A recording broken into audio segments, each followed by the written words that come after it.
The prisoner's arrival, the restraints bit deep into Dr. Elena Vasquez's wrists as the Krillian guards dragged her through the docking bay of the Dominion's fist. The massive prison transport stretched endlessly in both directions, its dark metal corridors pulsing with bioluminescent strips that cast everything in an sickly amber glow. Elena kept her head down, maintaining the submissive posture she'd cultivated since her capture 3 weeks ago, but her dark eyes missed nothing. Another soft skin for the pens, growled Thakmore, his chitinous exoskeleton clicking with each step. The lead guard stood nearly 8 feet tall, his insectoid features twisted in perpetual disdain. What's this one's crime again? His partner, Zex Till, consulted a holographic display that materialized from his wrist gauntlet. Trespassing on Imperial archaeological sites. Some kind of scientist, apparently. He spoke the word scientist like it left a bad taste in his mandibles. Humans. They poke their soft little noses where they don't belong, and then act surprised when the Empire notices. Elena bit back a bitter laugh. If only they knew what she'd actually found in those ruins. The discovery that would have overturned everything they thought they knew about galactic civilization. But the Krillian Empire's archaeological division had been more interested in suppressing her findings than understanding them. The corridor they traversed was a testament to Krillian dominance. Dozens of species moved through the ship in various stages of subjugation. Some as crew members, others as prisoners, all keeping their eyes averted from the chittering guards. Elena recognized Thani with their crystalline skin, hulking Gorvok with their rock-like hides, and even a few ethereal Nexari whose translucent forms flickered in and out of visible spectrum. All species that had once ruled their own systems before the Empire's expansion. You know, what I don't understand about humans, Thakmore continued, apparently enjoying his captive audience. You're the weakest species we've encountered. No natural armor, no enhanced strength, no energy manipulation abilities. Most of you can't even survive in different atmospheric conditions without mechanical assistance. Yet, you keep spreading across the galaxy like some kind of persistent infection. Cockroaches are hard to exterminate. Zextil replied with what passed for humor among their species. They breed fast and hide in small spaces. Elena's jaw tightened almost imperceptibly.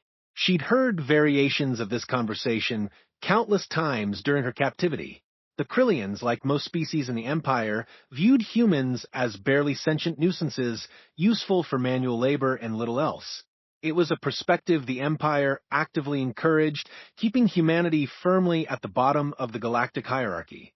They passed through a security checkpoint where a massive blast door bore inscriptions in dozens of languages. Elena's trained, I immediately cataloged them. Krillian Imperial script, ancient Thani runes, modern Gorvok glyphs. But there, almost hidden among the more prominent inscriptions, were symbols that made her heart race. Flowing, interconnected patterns that seemed to shift and change when viewed directly. Architect notation. The guards didn't even glance at the ancient symbols as they processed Elena through the scanner array. To them, it was just decorative xenoarchaeological nonsense, artifacts from some long-dead civilization that had been incorporated into the ship's construction. They had no idea they were looking at the foundational language of their own technology. Maximum Security Wing, Thakmore announced as they entered another section of the ship. Seems someone thinks you're dangerous, Softskin. Elena frowned. Maximum security for archaeological trespassing? That seemed excessive, even by Empire standards. Unless, who authorized the detention level? She asked quietly, speaking for the first time since boarding that Zextil's compound eyes swiveled toward her with surprise. Most prisoners were too intimidated to ask questions. Orders came from high up. Imperial Intelligence Division. He leaned closer, his breath reeking of processed protein paste. What did you really do, human? Steal Imperial secrets? Sabotage military installations? I studied old ruins, Elena replied truthfully. Nothing more. But even as she said it, she knew it wasn't entirely accurate. The ruins on Kepler 442 hadn't been just any archaeological site. They'd been pristine, untouched for millennia, filled with technology that seemed to bridge the gap between science and something approaching magic. And the language, the beautiful mathematical precision of architect script that had taken her months to decode. The language that was apparently important enough to warrant maximum security detention, they continued deeper into the ship, passing cells filled with beings that represented the Empire's vast reach, political dissidents, religious extremists, military prisoners from failed rebellions, all the detritus of imperial expansion. The air grew thicker, more oppressive, heavy with the scent of too many species confined in too small a space. A maintenance panel sparked suddenly as they passed, showering the corridor with blue-white energy. Zek still cursed in his native language and reached for his repair kit, but Elena found words spilling from her lips before she could stop them. Kefar null Thessani, she whispered, the architect phrase flowing like music. The sparking stopped immediately. The panel's surface smoothed itself, the damaged components somehow reconstructing at the molecular level. Within seconds, it appeared as though nothing had ever been wrong. The guard stared at the panel, then at Elena, then back at the panel. Coincidence, Thakmore said, finally, though his voice carried less certainty than before.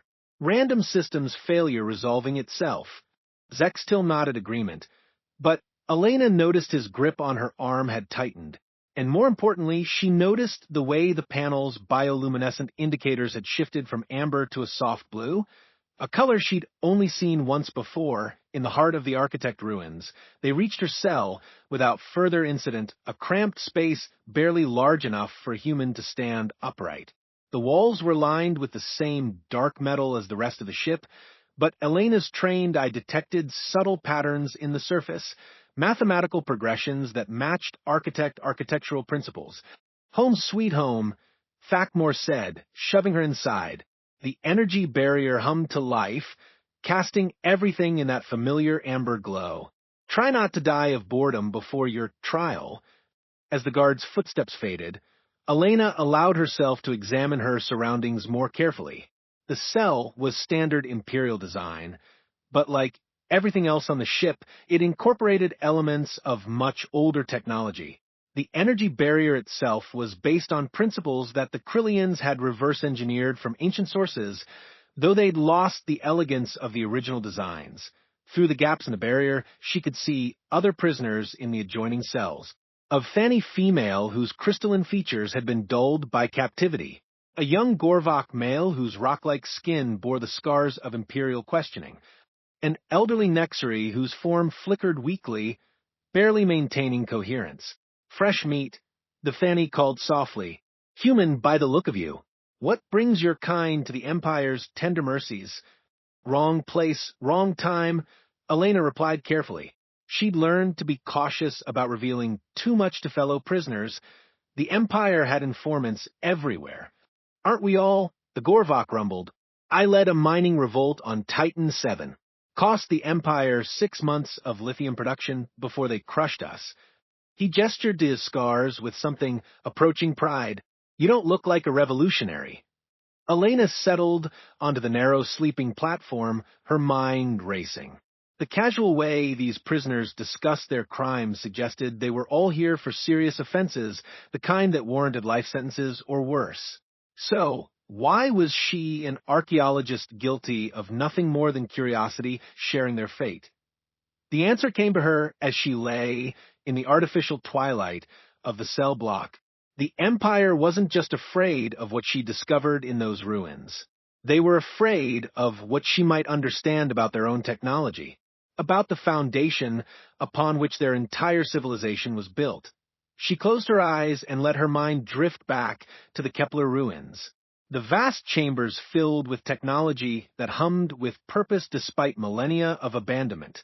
The central archive where she'd first encountered true architect script, flowing across walls in patterns that seemed to shift between languages and pure mathematics, and the final chamber where she'd found the most disturbing revelation of all, the genetic compatibility matrices, archaeological evidence that suggested the architects hadn't simply vanished from the galaxy.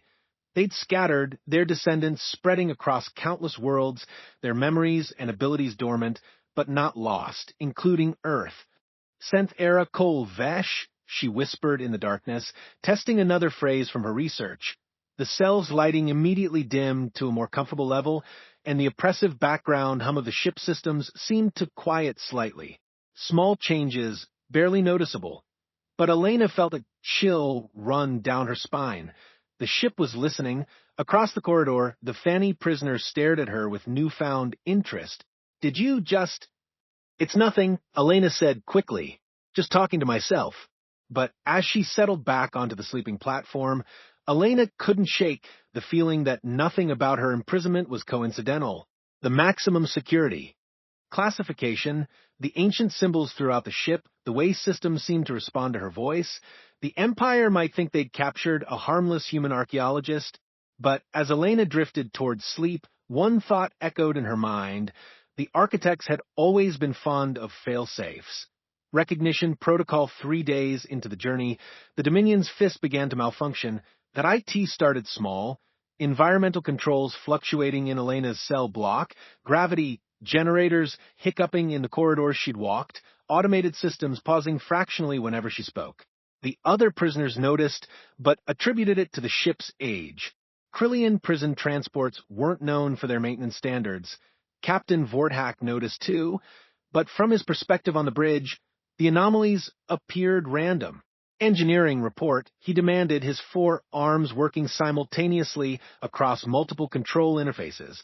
The captain was old-school Krillian nobility, his exoskeleton bearing the ritual scarification of the warrior caste. Systems are running within normal parameters, sir, reported Chief Engineer Kexval, his mandibles clicking nervously.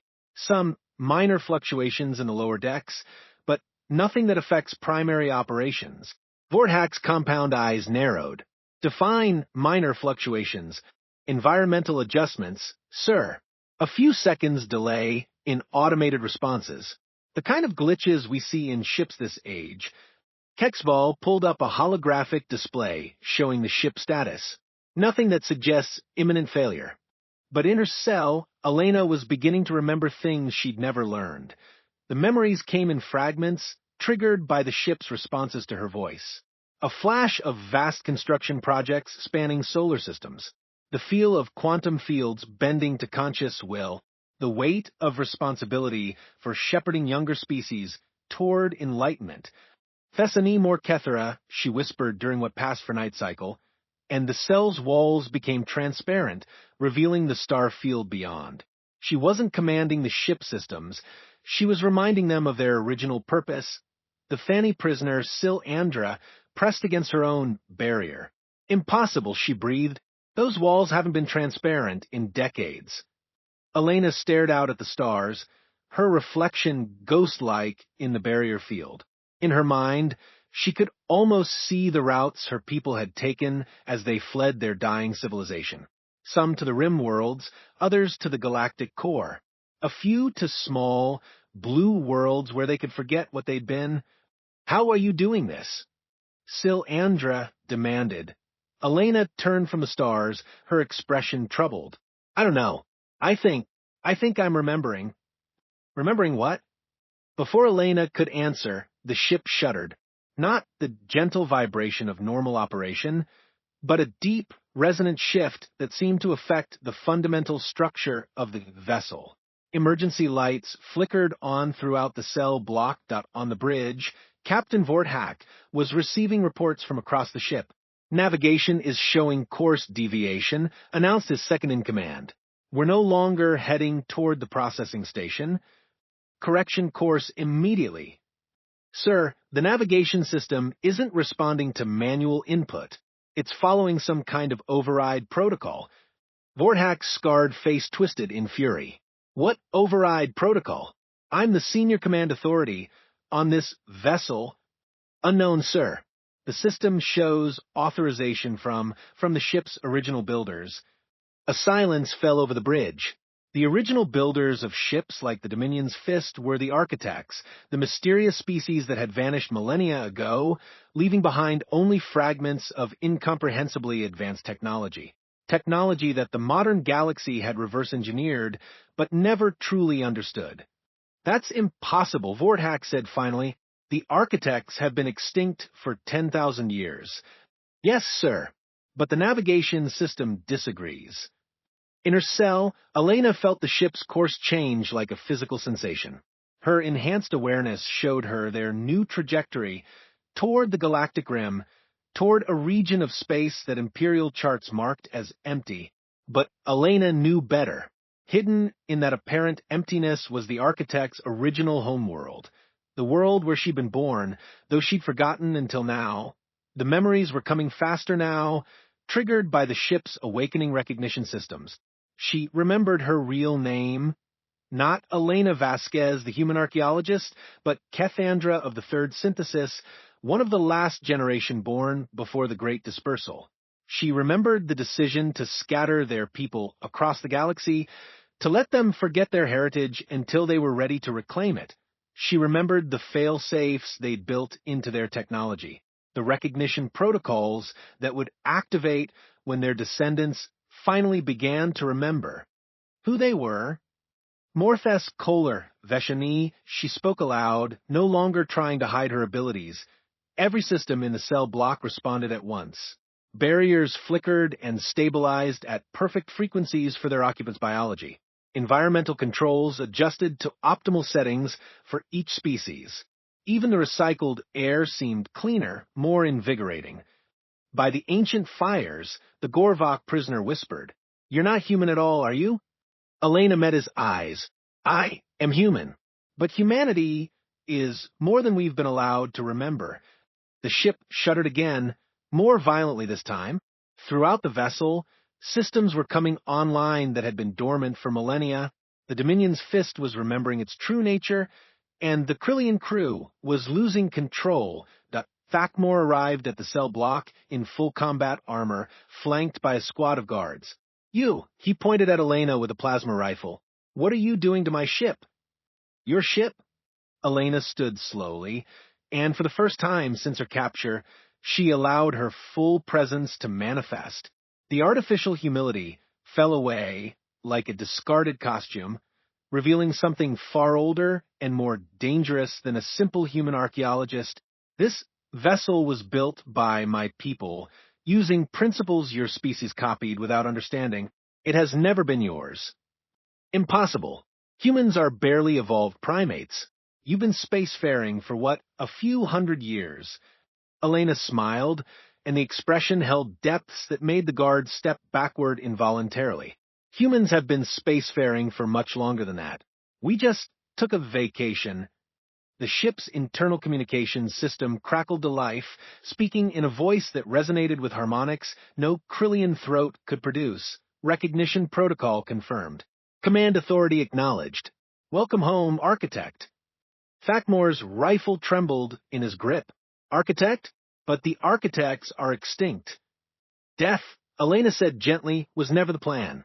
Merely a long sleep while our children learned to walk among the stars." She stepped forward, and the energy barrier dissolved without her touching it. "Your empire, your technology, your civilization, all of it built on foundations my people laid. But you've been poor stewards." The guard captain raised his weapon. "Stand back. I don't care what you are, you're still a prisoner." Elena regarded the plasma rifle with mild interest. "Kolthes Nulvara," she said quietly. The weapon simply stopped. Not broken, not damaged, but simply ceased to function as its fundamental quantum matrices remembered their original programming. Around the cell block, every piece of Krillian technology began shutting down in orderly sequence. "You see," Elena continued conversationally as chaos erupted around them, "we built this technology to serve all sentient life, not to enable the subjugation of weaker species. But we also built in safeguards, ways to redirect its use when necessary." Silandra laughed from her now open cell, a sound like crystal chimes. The stories were true. The architects did scatter to the winds, but they didn't die. They became the seeds of every species they encountered. Elena nodded. "Some more than others. Humans carry the strongest genetic legacy, but Every species in this galaxy has some trace of architect heritage. That's why you can all breathe the same air, share the same basic biochemistry. We made sure our children would be able to find each other again. On the bridge, Captain Vorthak was learning the same lesson. His crew's desperate attempts to regain control had failed across every system. The ship was no longer responding to Krillian commands. It was following protocols written into its basic architecture by minds that had anticipated this exact scenario. "Sir," his navigation officer reported, voice tight with panic, "we're being hailed by the Imperial fleet. Admiral Zekthar is demanding to know why we've deviated from course." "Tell the Admiral..." Vorthak began, then stopped. What could he tell them? That a human prisoner had revealed herself to be a member of a supposedly extinct species? That their most advanced technology was now answering to a voice older than their civilization? Tell him, Elena's voice spoke through the ship's communication system, that the galaxy's children are finally coming home. The Dominion's fist continued on its new course, carrying its confused crew and liberated prisoners toward a destiny none of them had imagined. And in the depths of space, other ships began to respond to the awakening call. Not Krillian vessels, but the hidden fleet that had waited in patient orbit around the architect homeworld for 10,000 years. Elena stood on what had been the prison deck, now transformed into something resembling its original configuration as a civilian transport. Around her, beings from dozens of species stared in wonder at walls that had become transparent, at air that tasted of home. Worlds they'd never seen, at technology that finally functioned as it was meant to. "What happens now?" Silandra asked. Elena looked out at the stars, seeing them not as conquest routes, but as pathways to reunion. "Now we remember who we are. All of us. And we build something better than what we left behind." The ship hummed around them, alive with purpose for the first time in millennia, carrying its passengers toward a future that would reshape the galaxy. The awakening the Dominion's fist emerged from hyperspace to find itself surrounded by a fleet that shouldn't have existed. Ships, unlike anything in the Krillian database, hung in perfect formation around the architect homeworld. Vessels that seemed grown rather than built, their surfaces flowing like liquid metal while maintaining impossible structural integrity. Each one dwarfed the prison transport, but they made no aggressive moves. They simply waited, as they had waited for 10 millennia. Captain Vorthak stared at the tactical display with the expression of someone watching his understanding of the universe collapse in real time. "How many?" he asked quietly. "Unknown, sir," his tactical officer replied, mandibles chattering with stress. "The sensors can't get a definitive count. Their hulls are shifting, phasing in and out of detectable spectrums." Elena felt the presence of the fleet like a warm embrace. Each ship carried a fragment of the architect collective consciousness, an artificial intelligence that remembered the glory days before the dispersal. As the Dominion's fist approached the formation, she could hear their voices like distant music. "Welcome, little sister. It has been long since we heard the true speech. The seedlings have grown well. Many have remembered their nature, but others resist. The children of fear and conquest still rule much of the garden." Elena placed her hand against the nearest wall, feeling the ship's systems respond to her touch. "Not for much longer," she whispered. Throughout the Krillian Empire, similar awakenings were occurring. Human prisoners in forced labor camps were finding their guards' weapons no longer functioned against them. Human scientists in research facilities were accessing databases that should have been impossible to crack. Human diplomats in imperial courts were speaking with voices that carried the weight of ancient authority. The Empire's response was swift and predictable. Admiral Zekthar's fleet dropped out of hyperspace 12 hours later, 200 of the Empire's finest warships arranged in battle formation. The Admiral himself was old-school military aristocracy, his exoskeleton bearing the scars of a dozen conquest campaigns. He'd never met a problem that couldn't be solved with overwhelming firepower. "Unknown vessels," his communications officer broadcast, "you are in violation of Imperial space. Withdraw immediately or face destruction." The response came not from the Architect fleet, but from Elena's voice carried across every frequency. Admiral Zekthar of the Ninth Conquest Fleet, veteran of the Vega campaigns, destroyer of the Altarian Resistance, subjugator of 47 species. You are not in Imperial space. You are in the garden your ancestors were invited to tend. On his flagship bridge, Zekthar's compound eyes narrowed. Human tricks. Some kind of advanced psychological warfare. He turned to his weapons, officer. Target the largest of their ships. Full plasma bombardment. Sir, the weapons officer reported after several moments, the firing controls are not responding. What do you mean not responding? The systems show ready status, but when I input firing commands, nothing happens. It's as if the weapons refuse to acknowledge the orders. Elena's voice filled the bridge again, somehow speaking from the ship's own communications system despite no open channels. Your weapons were built using Architect quantum matrices. They remember their original purpose, to protect life, not destroy it. They will not fire upon their creator's children. Impossible, Zekthar snarled. No species possesses technology that advanced. No species you recognize, Elena corrected. But recognition works both ways, Admiral. Your ships know their makers. To prove her point, the lights on Zekthar's flagship dimmed and shifted from the harsh amber of Krillian preference to the soft blue-white that Architect technology naturally produced. Throughout the fleet, similar changes were occurring as dormant systems remembered their true programming. How? Zekthar demanded. Elena materialized on his bridge as a holographic projection, her image transmitted through the ship's own communication array. She no longer appeared as the humble human archaeologist who had been arrested weeks earlier.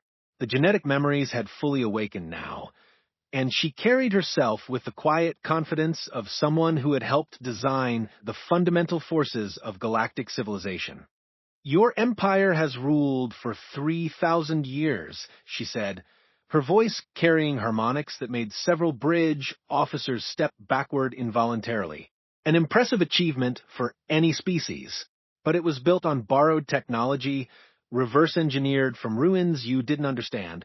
You never asked why that technology was so perfectly suited to your needs, why your expansion met with such success. Krillian superiority, Zekthar said automatically, but his voice lacked conviction. Elena smiled sadly. Krillian potential. Like every species in this galaxy, you carry traces of Architect genetic legacy. We made sure of that before we scattered. The technology responds to you because you are, in a very real sense, our distant cousins. But you've used that gift to dominate rather than nurture. The tactical display showed more ships arriving, not just Krillian reinforcements, but vessels from across the Empire. Thani cruisers, Gorvok mining barges, Nexari science ships. All of them finding their systems responding to voices they'd never heard before, all of them carrying passengers who were beginning to remember forgotten dreams. What do you want? Zekthar asked finally. What we've always wanted, Elena replied, for our children to grow into their full potential, to build a civilization based on cooperation rather than conquest, to tend the garden we planted instead of poisoning it. And if we refuse, Elena's expression became gentle but implacable. Admiral, look at your weapon systems. Look at your navigation. Look at your life support. Every critical system on your ship is based on Architect technology. If we wish to destroy you, we would simply ask your own ships to stop functioning. As if to demonstrate, the artificial gravity on Zekthar's bridge fluctuated briefly before returning to normal. The message was clear. The Architects could disable the entire Imperial fleet without firing a shot.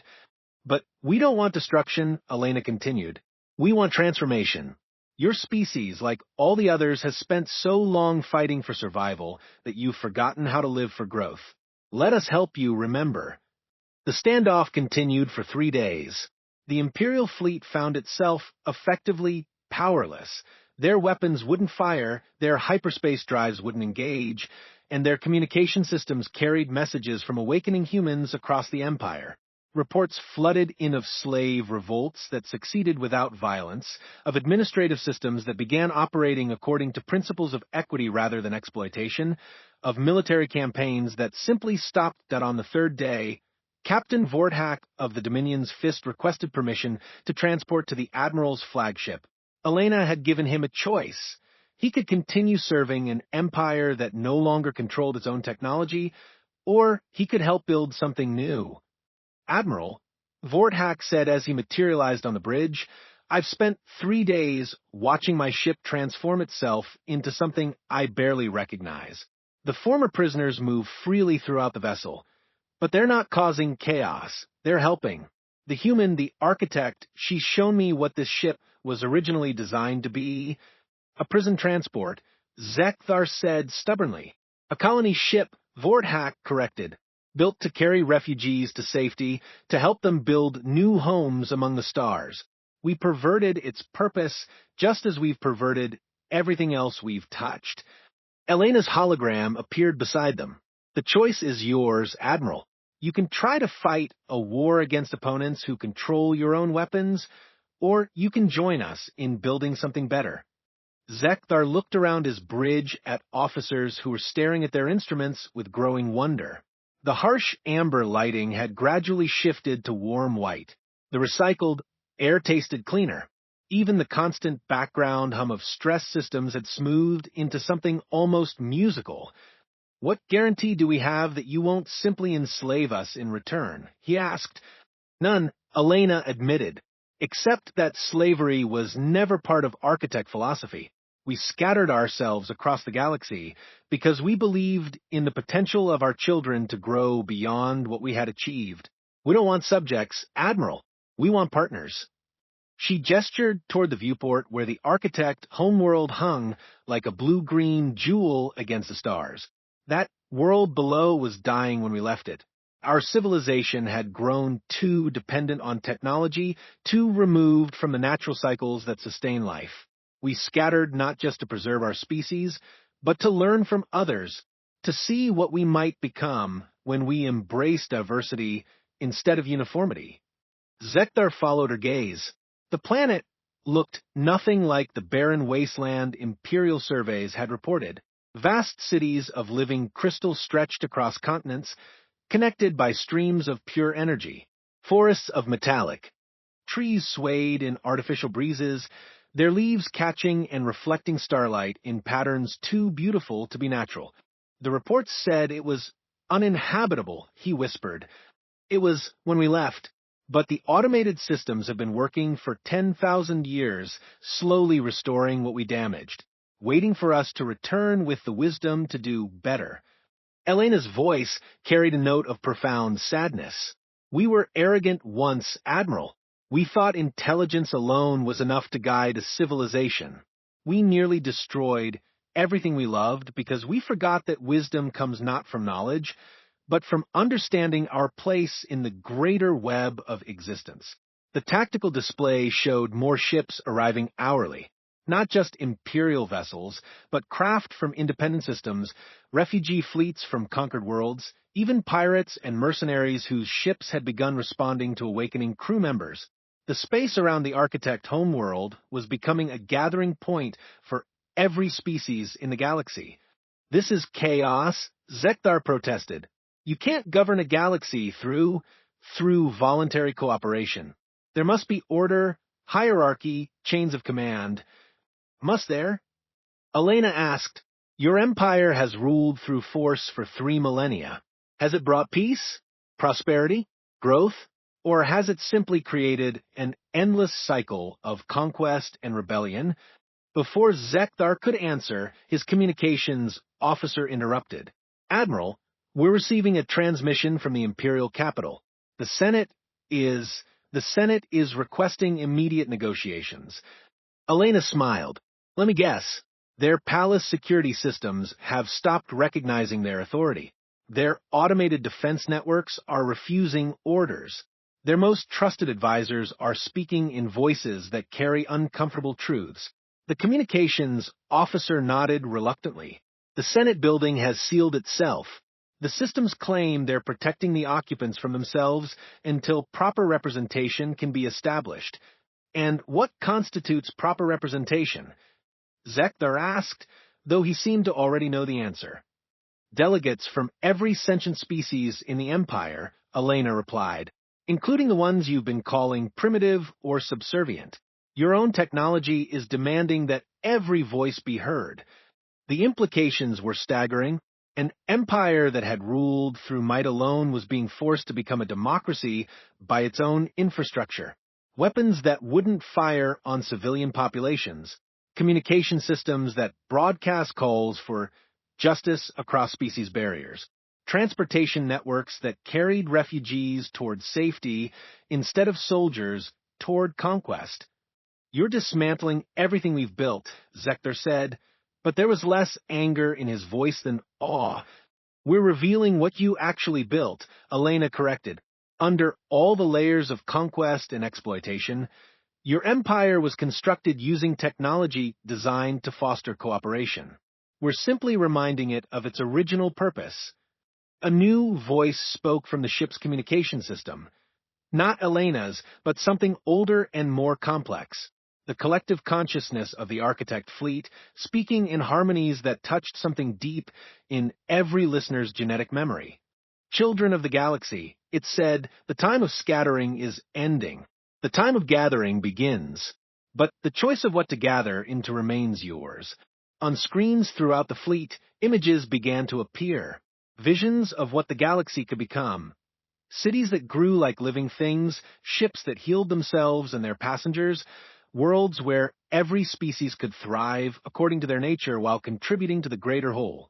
Technology and biology working in harmony, knowledge shared freely, conflicts resolved through understanding rather than force. It's beautiful, whispered Sil Andra from the Dominion's fist, where she stood beside other former prisoners watching the transmission. But is it possible?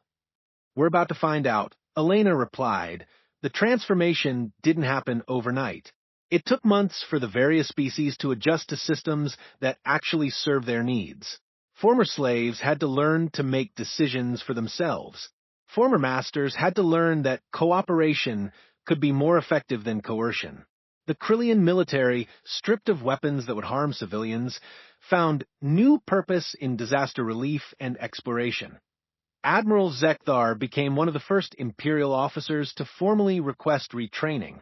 His flagship was converted into a mobile diplomatic platform, its weapons bays transformed into conference halls where disputes could be resolved through negotiation rather than bombardment. Captain Vortak chose to remain with the Dominion's fist, but the ship's mission changed completely. Instead of transporting prisoners, it carried refugees seeking new homes, scientists studying restored worlds, and diplomats working to establish trade relationships based on mutual benefit. Elena herself moved between worlds, helping awakened humans integrate their recovered memories while teaching other species to recognize the Architect legacy in their own heritage. It was exhausting work, made more difficult by species who resisted change or tried to exploit the transition period for personal gain. But slowly, measurably, the galaxy began to transform. The Fanny, freed from forced labor in crystal mines, discovered they could use their natural resonance abilities to accelerate terraforming processes. The Gorvok, no longer conscripted into Imperial construction projects, began building cities that could adapt to any environment. The Nexari, their energy manipulation talents, finally recognized, became the backbone of a new communication network that connected every inhabited system. And humans, scattered, supposedly primitive humans, found themselves serving as bridges between species, their recovered memories allowing them to translate not just languages, but entire ways of thinking.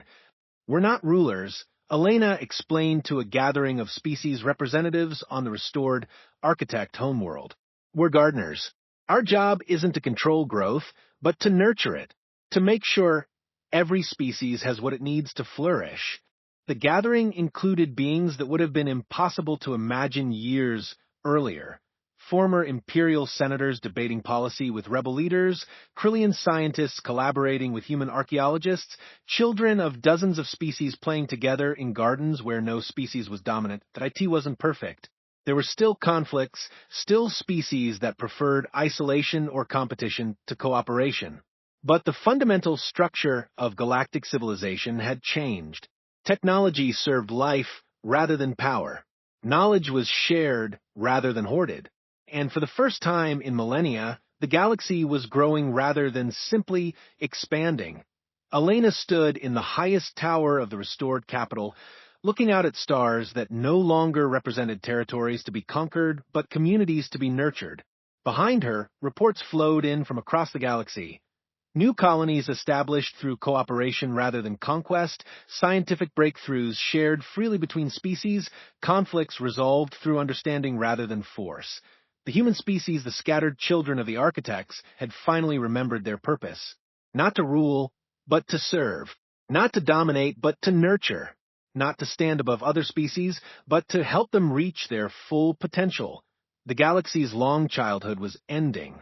Its adolescence was about to begin, and the architects, after 10,000 years of patient waiting, were finally ready to see what their children might become.